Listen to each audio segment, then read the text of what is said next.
शिव गुरु मंदिलावा में 3 किस्म के सिंदूरा, कवन हो सिंदूराना तू ले बुए सिसिया, कवन हो सिंदूराना तू ले बुए सिसिया, कवन हो सिंदूराना।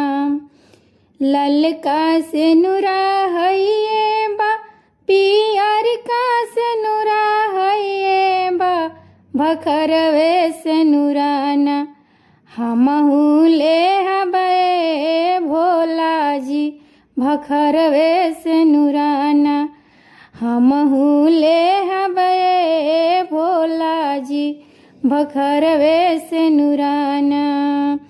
शिव गुरु मंदिलावा में 3 किस्म के साड़िया, कवन हो सड़ियाना तू ले बुए सिसिया, कवन हो सड़ियाना।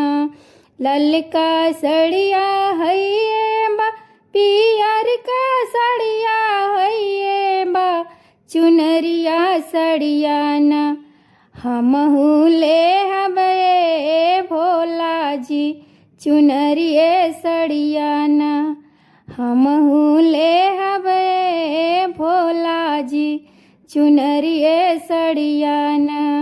शिव गुरु मंदिलावा में 3 किस्म के फलावा, कवन हो फलवाना तू ले बुए सिसिया, कवन हो फलवाना।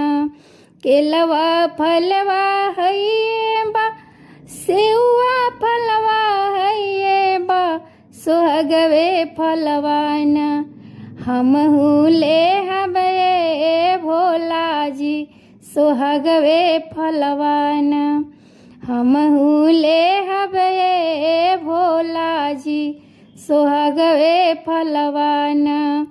शिव गुरु मंदिलावा में 3 किस्म के सिंदूरा, कवन हो सिंदूराना तू ले बुए सिसिया, कवन हो सिंदूराना।